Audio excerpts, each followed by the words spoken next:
All right, so welcome to the Key Ministry Disability Ministry Video Roundtable.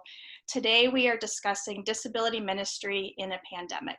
My name is Beth Golick from Key Ministry, and I'm joined here with three of my colleagues today. So Dr. Steve Gersevich is the president and founder of Key Ministry, and Catherine Boyle is the mental health director for Key Ministry. And Doc Hunsley is the Executive Director of SOAR Special Needs. So we encourage you to participate, ask questions using the chat. And without any further ado, I'm going to hand it over to Catherine. Well, hi, everybody. Thanks so much for joining us today. This has been a really interesting couple of weeks for everyone. And I am personally gratified to see so much going on in terms of churches responding and being proactive and really thinking outside the box as to how they can support and minister to the people that God has entrusted to them in their faith community and also in their local community. And so before we get into some of the nuts and bolts with either mental health perspective or complex medical needs, I just wanted to share 4 different things that I believe that churches can find from Scripture and can leverage in this time, just to make sure that everybody who's seeing this from a church or ministry perspective can kind of be working, playing on a level playing field, if you will.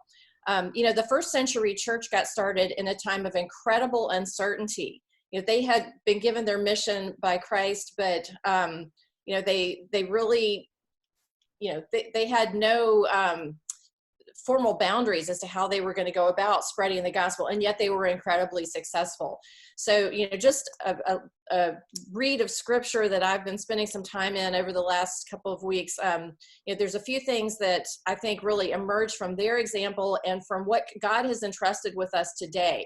And so the first thing I would encourage you to do, if you are not already doing, is to leverage your technology, leverage the technology that's available to you. Now, I'm not only talking about recording your sermons or posting something on your website about closures, but if you have not created online groups, that is so easy to do with Facebook and other technologies. There are lots of ways to leverage technology to communicate about needs that arise, whether they're things that you already know about today or things that will arise as we continue in this period of confinement. If you are using technology, but it's a new thing for you, now is a really good time to take care of testing things out and taking care of any technical problems to minimize disruptions in the communication that you may need. I've seen several different tools mentioned online as ways to help communicate about needs. One that I've used personally and I've seen a lot of other people use is lotsofhelpinghands.com. That's a great one if you've got somebody who has something like a cancer diagnosis or a complex medical need that Doc's going to be talking about in a few minutes. To organize community support for people. I've even seen people talking about using phone trees. Before the internet, that was the way that prayer needs and practical needs were communicated throughout churches. So, deacons, small group leaders, Sunday school class leaders can be responsible for communicating by phone to different groups of people to meet needs. So leverage your technology. Second thing, leverage your people to meet local needs and leverage the skills and abilities that those people have.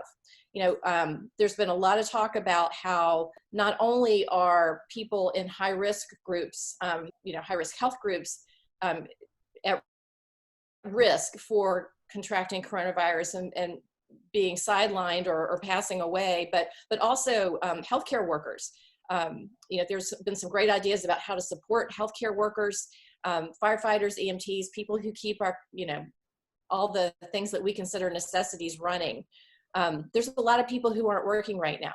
There's college students home who can help with a lot of things. They can do deliveries. They can, they can provide services that, maybe would be difficult in normal times to have, things delivered to people's homes or delivered to and from your church.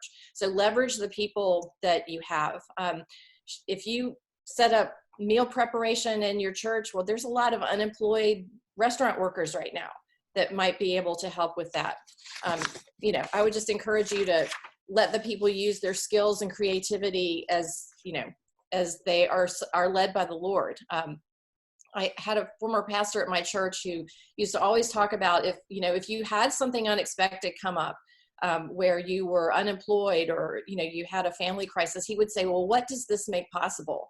And a great example that emerged in my own church was this gentleman who was laid off from his job, who took that time to go on a mission trip, which led to subsequent mission trips, which I'm pretty sure led to his next employer. So, there are things that will emerge in this time that, are things that God is making possible. So number 3, leverage your financial and storehouse resources as a church. There's a lot of talk about the surge in unemployment that's already here that may be increasing. It's a time to really start to think about, how are you going to take care of benevolent needs? Collaborate with local churches. If you don't have a food pantry in your area, well, there's several churches, they can come together to coordinate that kind of response, not only for food needs, but other community-based needs. And I would just encourage you, make sure that your church security is strong in this time. We hope that that's not something that's called upon, but there's a lot of unemployed bouncers and personal trainers right now, so they might be helpful. And then last and most importantly, leverage your spiritual strength as a church. This is a time when the church can be an incredible witness for Christ. He has entrusted the people in your faith family into your spiritual care. The deacons, the small group leaders, you should be praying together as a group. You can do this kind of thing, so you don't have to be in person. You can pray on the phone. Scripture talks a lot about when you fast and what's the purpose of a fast. Well, this is a time when if you don't know what to do, this might be a good time to gather with fellow deacons and church leaders for a fast. Isaiah 58, 6-12 outlines why God wants us to fast and what God will accomplish in a fast. And I would just really encourage you to pray for revival and keep sharing the good stories of what God is doing. There's going to be a lot of incredible testimonies of what God does through this time and what God does after the confinement. I have seen a lot of really interesting perspectives shared about how when people like William Shakespeare and C.S. Lewis and Isaac Newton were confined for various reasons, they wrote incredible works, or Isaac Newton made one of his scientific discoveries. So, let this time be a time that's fruitful and rich for your faith family and also beyond. And last, before I turn it over to Steve Gersovich, a great resource that was created really quickly and that I would encourage all churches to visit is coronavirusandthechurch.com. There's a lot of great checklists, practical tools, also conversations with different experts talking about mental health aspects, that sort of thing, that can be really helpful in forming your church as we all are moving forward through this time. So we'll put some of these links in the comment box when we post this video. So don't worry if you weren't able to get all the websites written down. We'll have them shared for you in social media. So without further ado, turn it over to Dr. Steve Gersovich. Well, I was actually hoping to hear from Doc because I'm spending a lot of time thinking about some of the medical needs and some of the emotional needs that are going to result from the shelter in place and some of the things from an isolation standpoint that a lot of our more medically fragile families that are served by our special needs ministries are wrestling with. So I actually thought maybe we could kick it over to Doc first, talk a little bit about what churches can be doing to respond to some immediate needs in the special needs population. And then maybe I follow up on that by talking about some of the emotional concerns. Yeah, absolutely. I'm happy to. So first, let me just say thanks for having me on this panel, and for everyone that's watching. That this is our country's in the world, as far as that goes, is in a unprecedented time. We've never seen anything like this, and a lot of people don't know what to do. The first thing I want to say is if you think there are overreactions going on with how things are happening, please stop thinking that is just not the case. We are not acting enough with it, and some of the things we're doing are preventing what's could happen.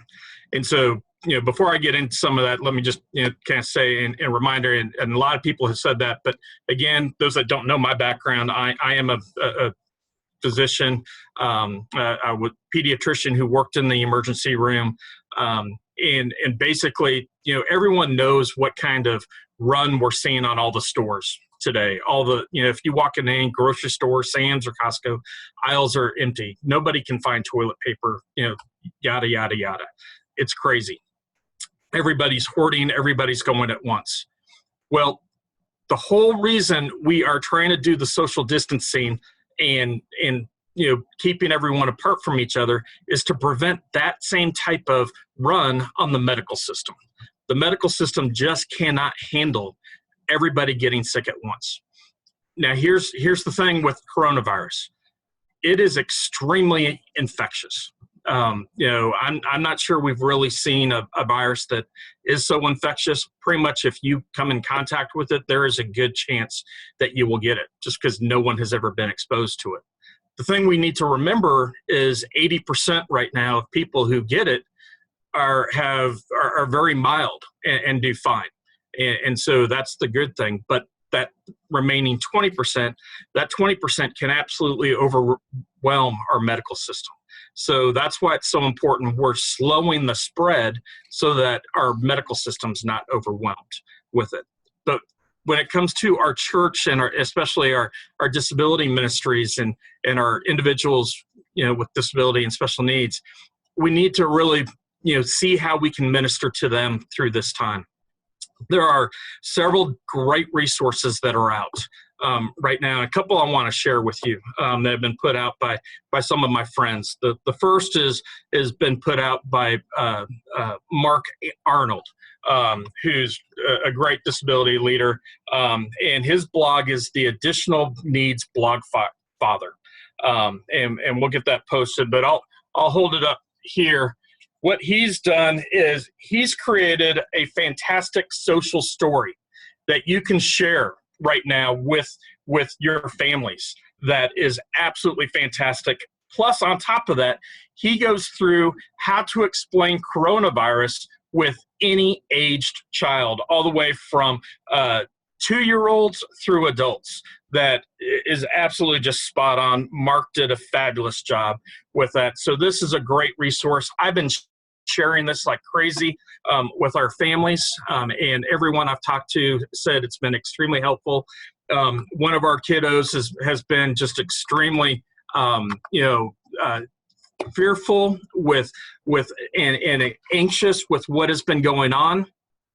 And once he went through the social story, that actually took care of his anxiety, and he's now actually able to go through things. So that's one of the first great resources I'd like to share with you, and that you need to be aware of and make sure you share with every single one of your families. And it's on the screen there now for you can see the Additional Needs Blog Father.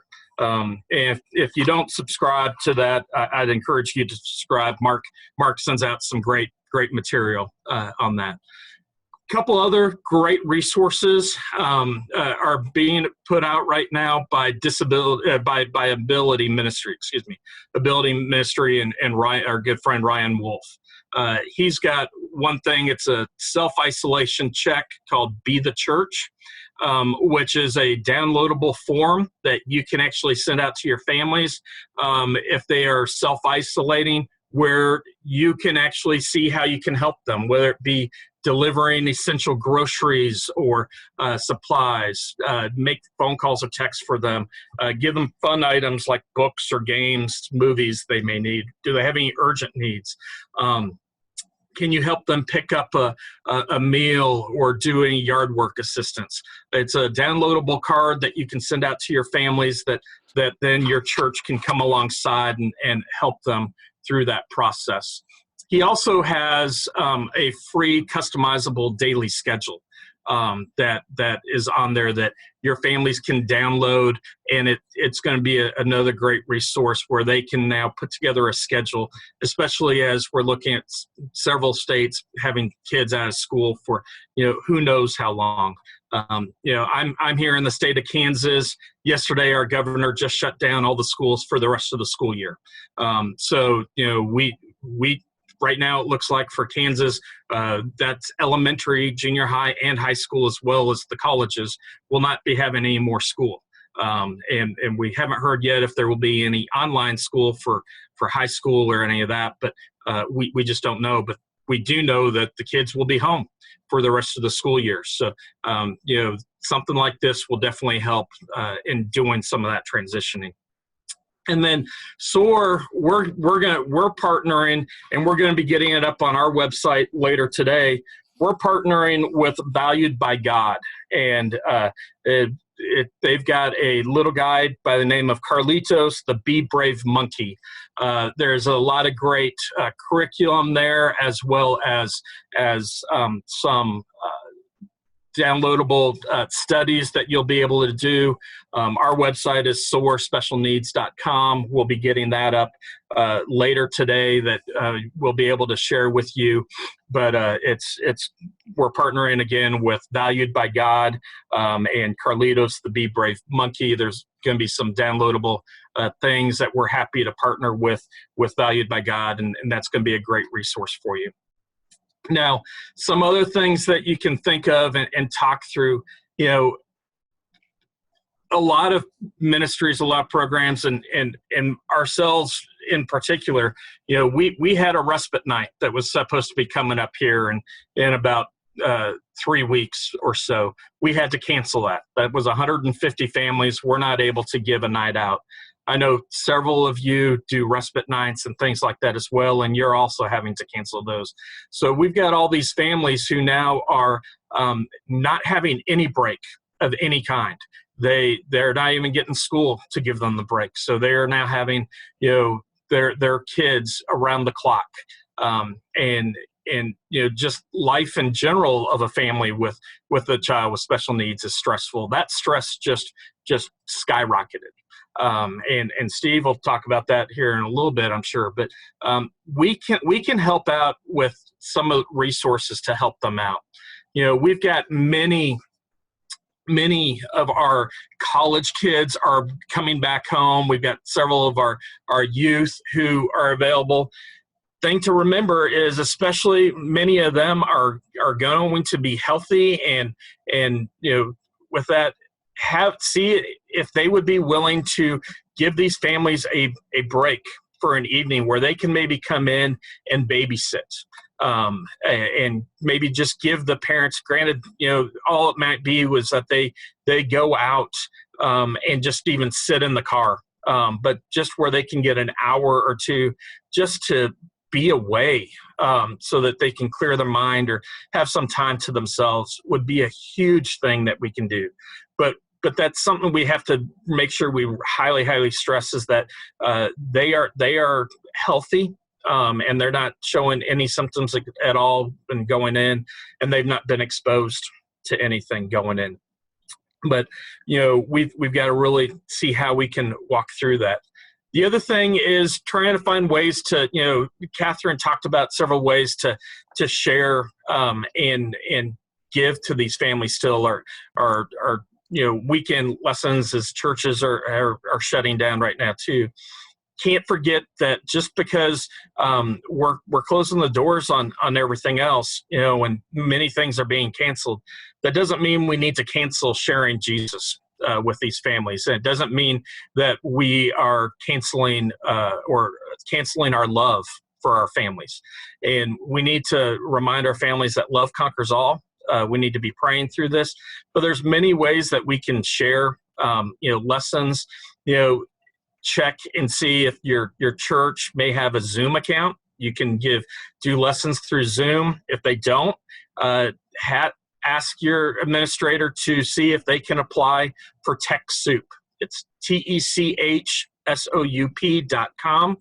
They give all kinds of special discounts to nonprofits. And right now, they just released today. They just released 50% off of Zoom for nonprofits that you can get. So makes it extremely affordable. But that's an easy way. So especially if you use curriculum, for instance, like Ability Ministries got great curriculum that is all PowerPoint driven. You can easily do that via Zoom, where you can screen share and go through the lesson, and then the families can do that from home. And you can still have group discussions and things like that. If you write your own curriculum, still, or whatever curriculum you might have, you can still do group discussions and things like that. You can try to encourage, maybe even set up a Zoom meeting or Google Hangout, something like that, where you can get families in and just talk with them and maybe have a time of prayer. I think that's one thing that we can't forget to do right now is we've got to, everybody has to circle and bathe this nation, bathe this world in prayer right now. We need to pray for our president. We need to pray for our leadership as they make decisions moving forward on how best to protect this country.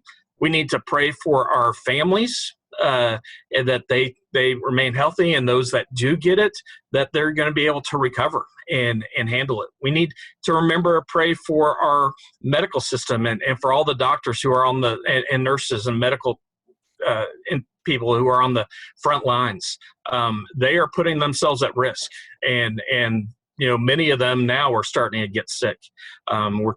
There are reports of several emergency room doctors who are in critical care because they've been exposed and they're now sick. So, being a physician is, they're taking care of patients without thinking of themselves. They're trying to take care of others. But this virus, it doesn't care who you are.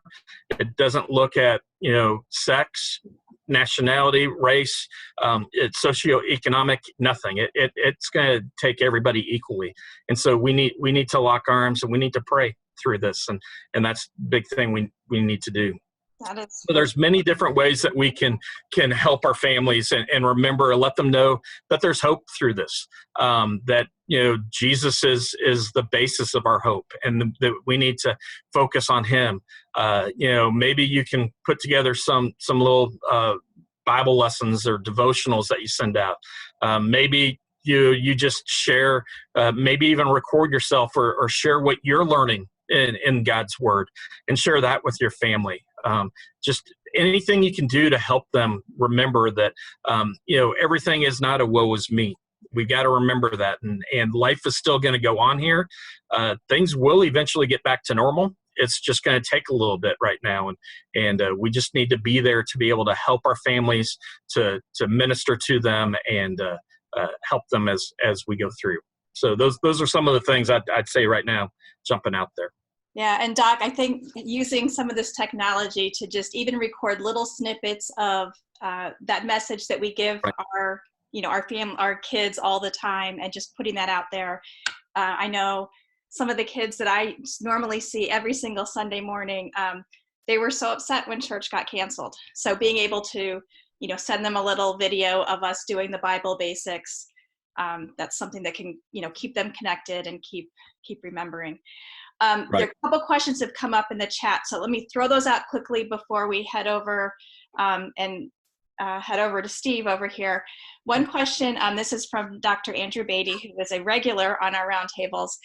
With schools being shut down, how can churches help with the educational needs of kids who are now not getting special ed services, speech therapy, autism support services, etc.? Well, I would would just offer up that, there's a lot of teachers that are home. And one thing that I've started to see is that people have been sharing online, hey, I'm a special ed teacher, I'm a speech pathologist, and I'm at home. I'd be happy to do online consults with you, to help your child if they're missing appointments, or if they're struggling, I can tutor your child in whatever. So, I would encourage churches to, corral those kinds of resources, to ask their community, what are the skills that you can offer remotely in this time, and try to match people up that way. And then, a lot of churches in my area anyway host, they're the physical location for homeschool co-ops. There may be teachers in the homeschool co-ops who have some availability to help with tutoring for special needs, autism support, that kind of thing as well. Yeah, I agree completely, Catherine. And what I'd encourage everyone is just to tell your families to email their teachers, email any of the people that work with their children. Realize this is also very difficult on the teachers. Realize they never got to say goodbye to their kids. They have great bonds to them. I've got many friends who are teachers, both gen ed and sped, and they are having just as difficult of a time. But I know several of them, just like Catherine said, they are wanting to help them out. And that's a huge concern for our families with disabilities, where our kids need so much extra help. And we're afraid of the regression. And our families may not be as, aware of how to teach or what to do.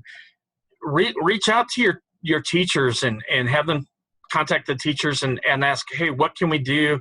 Do you have some recommendations we can have? And again, maybe even doing some FaceTime or something like that, even 30 minutes a day or something might be something to be able to try to keep some of those gains and prevent the massive regressions that, we are all afraid of.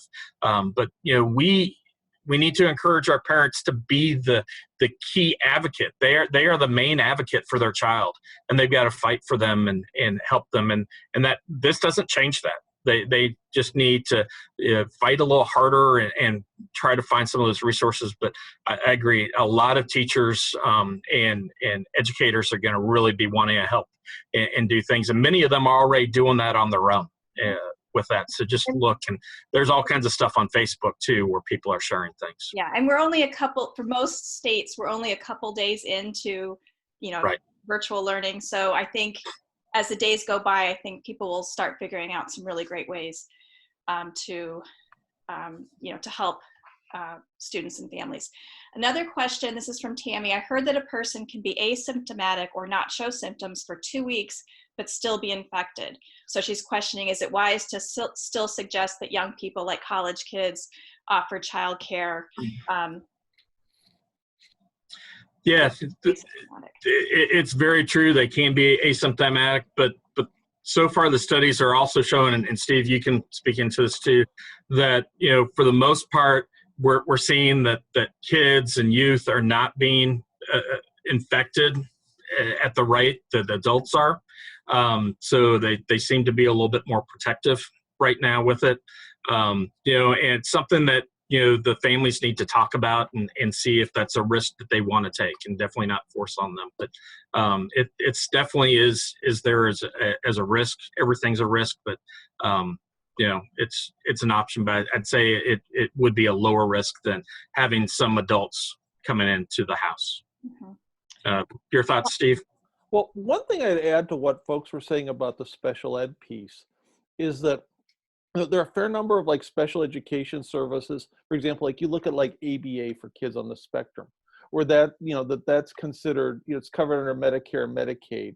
And, some of the stuff that gets done is done under mental health codes. And so one of the most significant things that the administration did today is that they waived the rules and guidelines tied into HIPAA about using telemedicine to be able to deliver some of these services. Mm-hmm. So I already know some of the people that we look to and refer families to from our practice for ABA have already been doing some of that online with folks already. I've seen some kids, like, when I look at like some of the private and independent schools around here, I have family in yesterday where, for example, they're breaking it down into groups of 3 or 4, so that they're not necessarily doing like large group lessons, but it's shorter segments of individualized instruction. And so I would guess that there would be ways that, for example, folks who are like doing occupational therapy can work together with parents to help them to be able to implement certain strategies or interventions while they're at home. And again, I think we got to give the schools a break, that they're going to be making this up as they go along. Sort of jumping over and like looking at like the whole mental health component of this. Everybody's talking about, and Doc mentioned this wave of people, that the hospitals are expecting. So I know that here in Cleveland, they've been clearing out the clinic, they've been clearing out some of the other hospitals, and, folks, any kind of elective procedures, that's not happening at this point. One of the things that I'm aware of, having read like what we have in the research literature pertaining to this, is that there's going to be a mental health emergency probably 2 to 4 weeks after this medical emergency wave, comes crashing into the hospitals. And, the two things that folks have reported, if you take a look at the little bit of relative like research literature that we have, is that PTSD and depression are going to be 2 important considerations.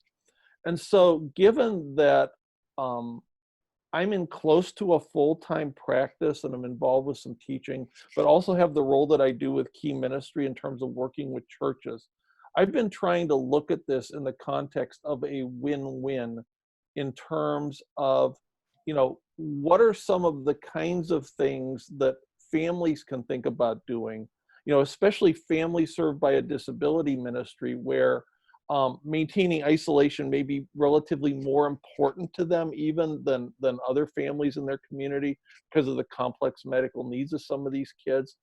And then thinking about it from the context of how the church can be the church, and what kinds of things can we step up and do that will provide tangible benefit to, again, families that are served by our special needs ministries, but also families and people who might be vulnerable as a result of significant mental health concerns. And so one area, and like an immediate concern with a practice like ours, is that we see more kids with anxiety than any other condition. And where there is some decent data in the research literature is if you look at the issue of disaster preparedness, like, with kids like in Florida, like, how can they best cope, like when there are all these warnings that a hurricane, for example, is coming.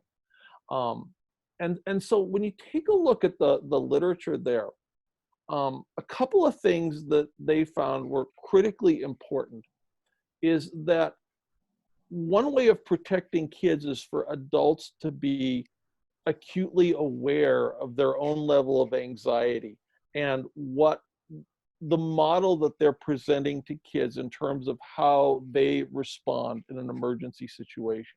And so that the term that's used to describe this is social referencing.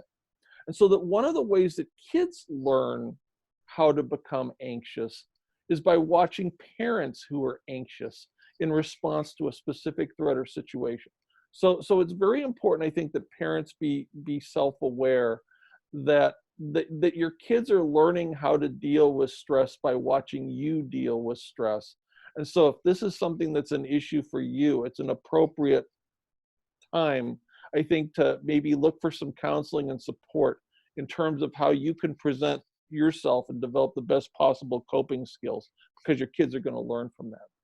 But the other piece of this that I've been thinking about is that one of the things that they had found with regard to disaster preparedness that helped mitigate against the risk of PTSD in kids is that when kids were actively involved in preparing alongside their parents, and a place where this would come into play for the church would be, when you're thinking about like how you're going to respond and support the needs of folks in the congregation, thinking about ways that kids can serve and do that along with their parents would be something that would potentially be protective and very beneficial. So that, like some examples of things would be, like, we have, like, in our own practice, we have, two of our clinicians are in situations where they're medically vulnerable, or they have someone who's medically vulnerable in their family. So that, like, having kids go out together with their parents and to shop and to get them, food, deliver that to their doorstep, be involved with, like, picking up, like, medicines, from the drugstore, that, where it might be too much of a health risk for someone from the family to go out, would be something that would be beneficial. Being involved in terms of, like, taking meals or supplies to, to older members of the church who may be, like, living in senior housing. I know that, like, the church that I go to is involved with, a specific senior housing project in our community. And having kids think, how you can use them alongside their parents, to be able to help support them and respond to their needs would be beneficial. I was talking to a family. I was having a video appointment earlier this morning, and one of the things that their kids are doing is that at their church, they're encouraging adults to, to call, to FaceTime or to chat with some of their residents who are in senior housing. They're having their kids make cards and draw pictures specifically for the seniors in their church, so that, so that they know that they're not forgotten, at a time when, when they're very limited in terms of having visitors. So that that there are lots of different ways that you can think about kids stepping up to serve. And so that if you're involved in, like, children's ministry, or if you're involved in, like, a special needs ministry, you could certainly think about those kinds of opportunities as a way, of getting the kids involved with doing something. Because if they're active and busy, and engaged in doing something productive, they're less likely to develop issues specifically with post-traumatic stress. One of the things I would think about, like, if I were sitting in, the church was asking me, well, what should they be doing to respond to this? If I were a special needs ministry director, I would pick up the phone and I would call every individual family that I knew who had been served by my ministry, and ask, if they have some truly unique needs. For example, there are folks that I know who are dependent upon home health aides, to come in if you have kids with more severe disabilities where they're, maybe on, various forms of mechanical assistance. What happens when the home health aides kid gets sick, or has to stay home from school? And so one of the ways that you might think about, developing a response in addition to providing meals, and doing some of the other things, is that there are some specific types of medical support that a lot of our families with special needs depend upon. And if there are folks within the church who can kind of step in and fill that gap, that would also be very beneficial. Now, the other piece, coming back to, like, the mental health thing for a minute, is that there is not a lot of research literature on the impact of people being quarantined. And the stuff that's there is largely confined to folks who were quarantined from anywhere from about 10 to 21 days. And so if this goes on for an extended period of time, we don't know a lot about what the ultimate impact of that is. But we do know that, for example, when you look at healthcare workers who were quarantined in Toronto after the SARS outbreak, 3 years later, they were 3 to 4 times more likely to experience depression than other healthcare workers in a similar setting who had not been quarantined. Rates of post-traumatic stress are about 4 to 5 times higher among people who have been quarantined for 14 days, in various situations. And so that the other thing that I think is, like, really critical for churches to think about doing in terms of, protecting their members and helping people in their community with their mental health well-being, is that we need to maintain as much relationship as we possibly can.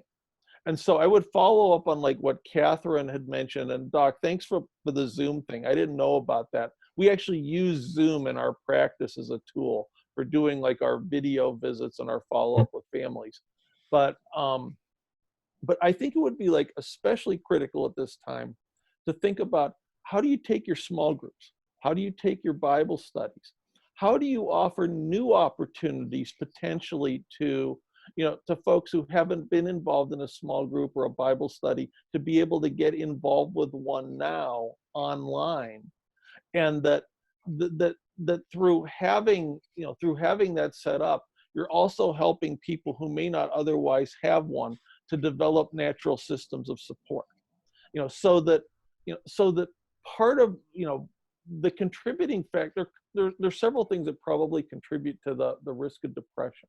One is people having too much time to think about junk and not enough to keep them mentally engaged, to be able to like let go of these things that they tend to ruminate on. So that, again, people have a lot of downtime. I mean, for folks who've never read the Bible before, this is a great time to do it. And maybe having, having other resources online, to be able to, to support them in doing that, like daily chats or daily discussions as folks go through different books of scripture or areas of scripture, would be something that would be very beneficial. But the more that we can do to help people not think about their circumstances and to continue to maintain social connection with other people, I think would be, one of the ways that the church could step up and help to mitigate against some of like the negative effects mental health wise that folks may be experiencing through this situation.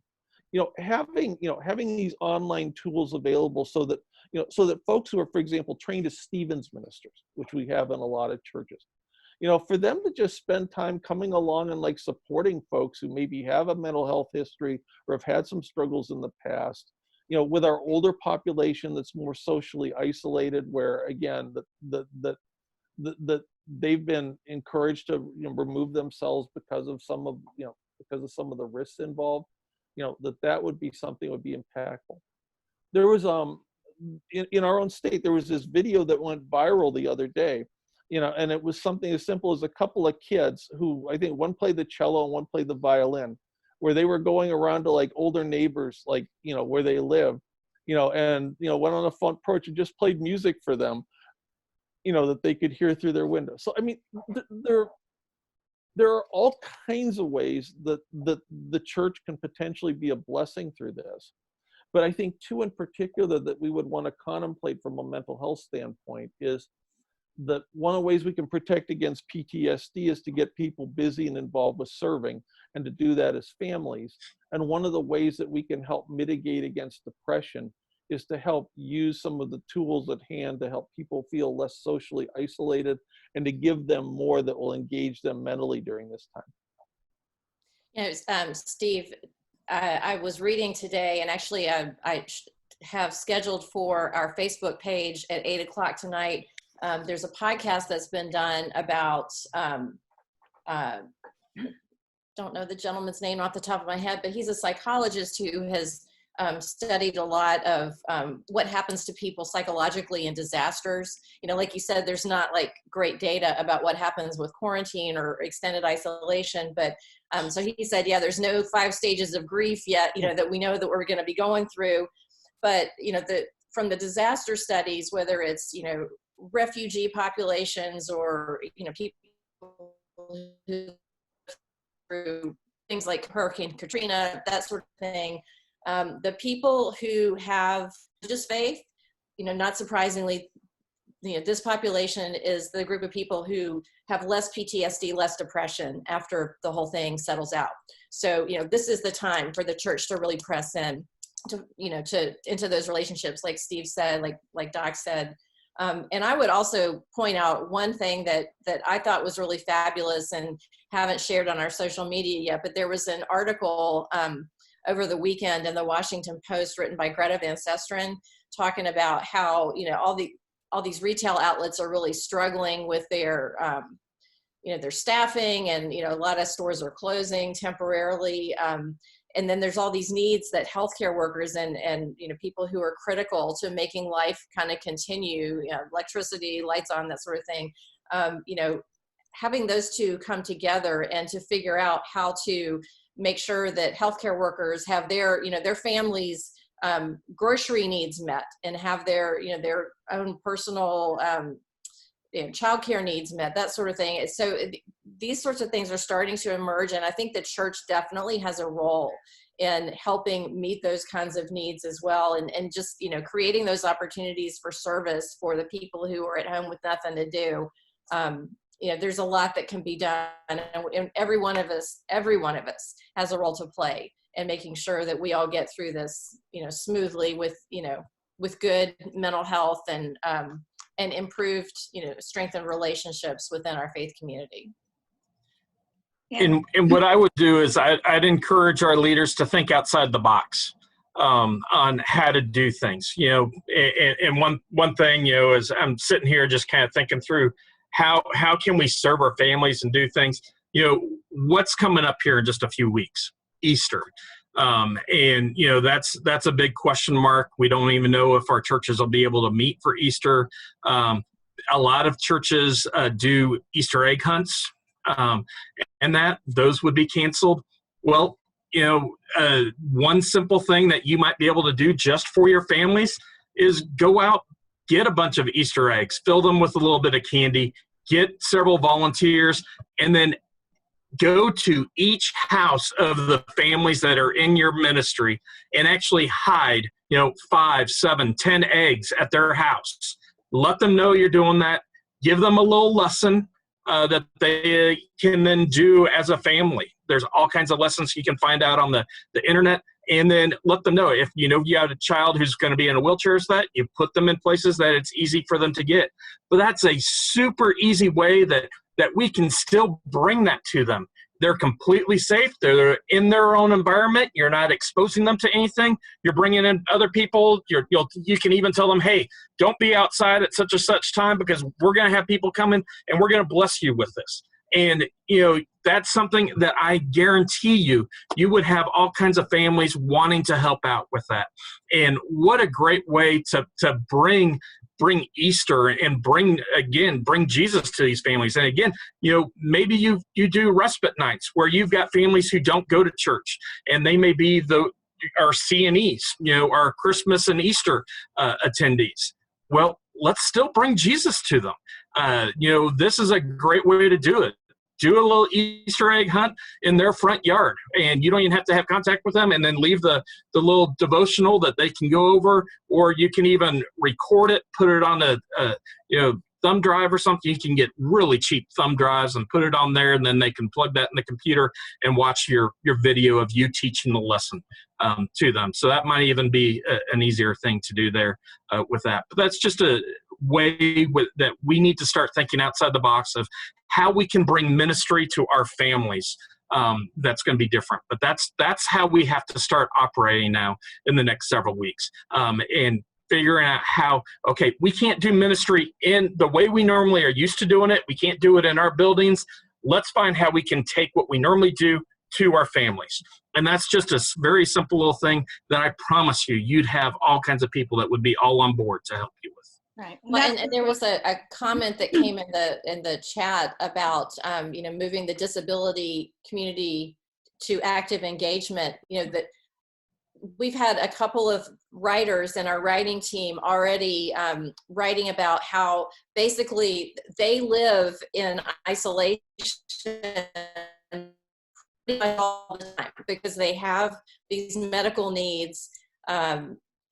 They are immunocompromised. They need to be safe and really think through everywhere that they're going to go. So there's a lot that the rest of us can learn from the disability community in this time as to, how we can maintain community and also maintain our physical health and our mental and spiritual health at the same time. So I think, Catherine, you covered, there are some comments coming up in the chat right now regarding really engaging the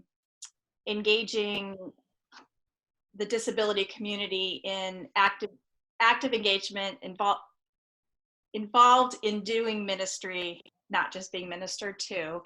And yes, that's going to look a little bit different right now when we're not able to all be together in person, for sure.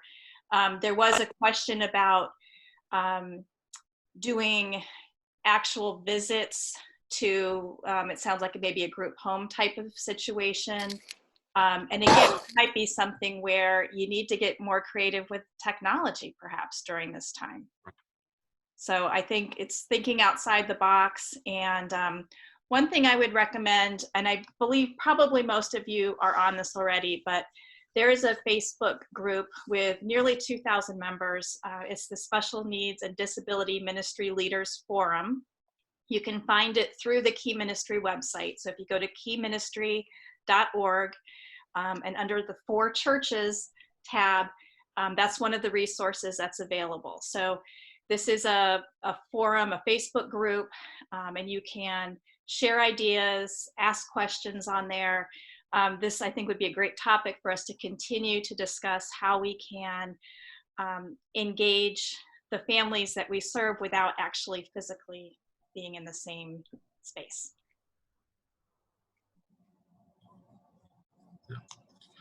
And you know, Ken, you know, someone was saying in there too, trying to get some of our families involved with things. You know, there are several of our families who, you know, they don't have the medically difficult kids, and they don't have the kids who are at high risk right now. So, you know, they would love to help out with doing some of these things. And again, you know, they can, you know, you can, if you want to do the Easter thing, drop off, you know, the materials at these houses and ask them to go deliver it to someone else's house. Just tell them where to do it. These are all things that you don't have to do everything yourself. And that's the thing that we have to really wrap our head around, is that we need to empower a lot of people on this and not do it all ourselves. And right now we've got a lot of people with a lot of extra time on their hand that they were not expecting to have. So it's great ways to do that and just think through things. Ask, and then, you know, and we've kind of hinted at it before, but ask your families what they need, what they want. You know, how can you minister best to them, and what you can do for them.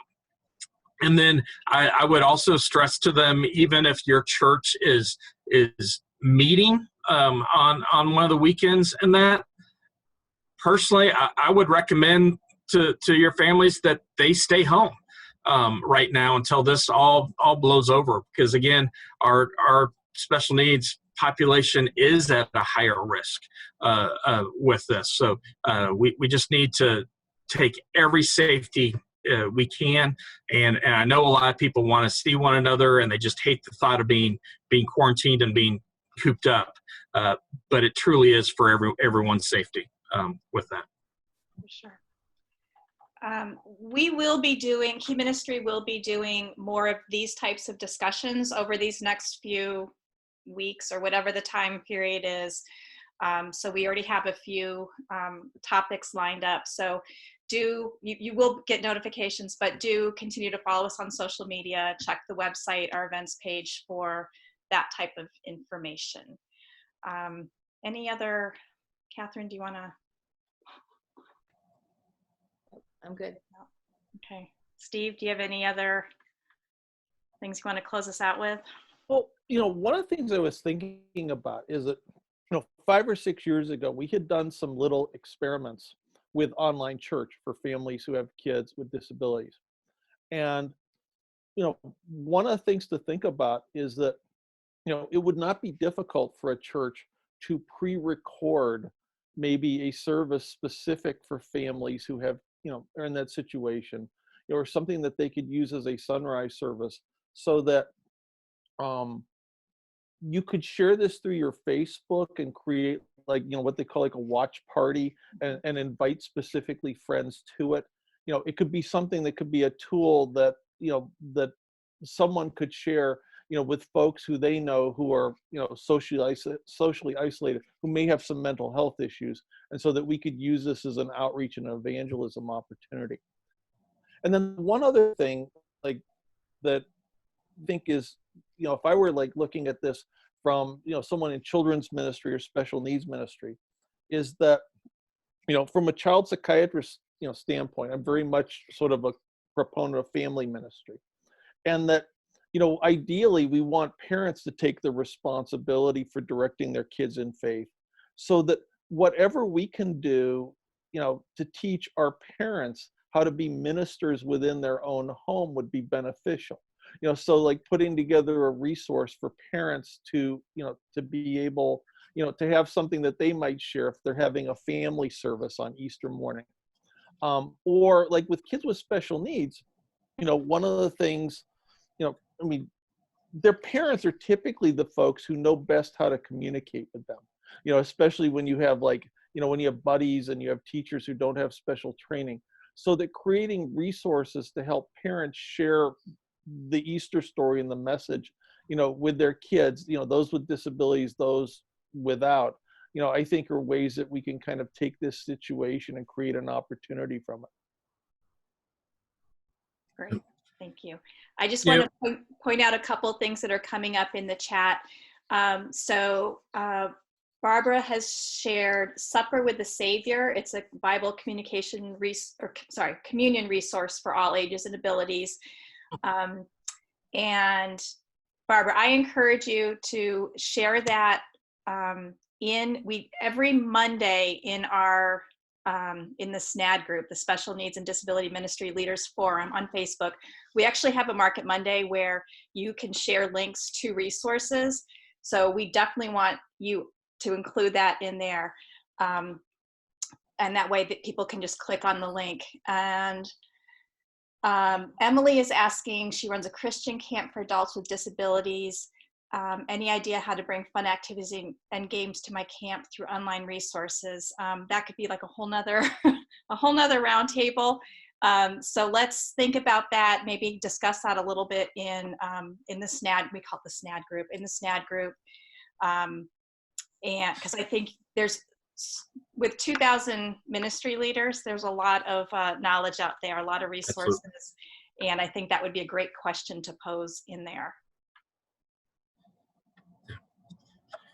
All right. I know we're coming up on our time. I'd like to just take a minute. I think all of us, if we could just come together and pray for our countries, for our country, for our churches, for our leadership, for our families, would be great. And if you don't mind, I'll go ahead and pray for everyone. Heavenly Father, God, we just come before you. Lord, we are in unprecedented time. There is a lot of fear that is out there, but we know that when Jesus was here on earth, that was one of the things he said over and over is, do not be afraid. And Lord, I pray that we heed those words, that we are not afraid, that we put our faith and trust in you through this. God, we pray for the president, for all the leadership, as they are trying to figure out the best way to handle this. God, I pray for every ministry leader across the nation, across the world, and trying to figure out how to be effective in ministering to their families. Lord, I pray for our families. God, I pray that you put a hedge of protection around each and every one of them. All of our ministry leaders who are themselves may be high risk, I pray that you put a hedge of protection around them. God, I pray that you will just keep them safe. Those that will get coronavirus, I just pray that it would be mild and that they can quickly get over this. God, I pray that through this, we will just see a revival. God, might we, as a country, turn to you and just see that we really need you in all that we do. God, I pray that you just help us now as we move forward, and just help give us wisdom and discernment. Open the flood banks and just allow the resources to come in, and just the ideas on how we can be effective in ministering to these amazing families that we serve. God, we just thank you for this time. God, I thank you for Key Ministry and being a leader here and leading this discussion now. And we pray this all in your great and holy name. Amen. Amen. Thank you, Doc. Thank you, everybody. That was awesome. All right. Y'all have a great day. Thank you.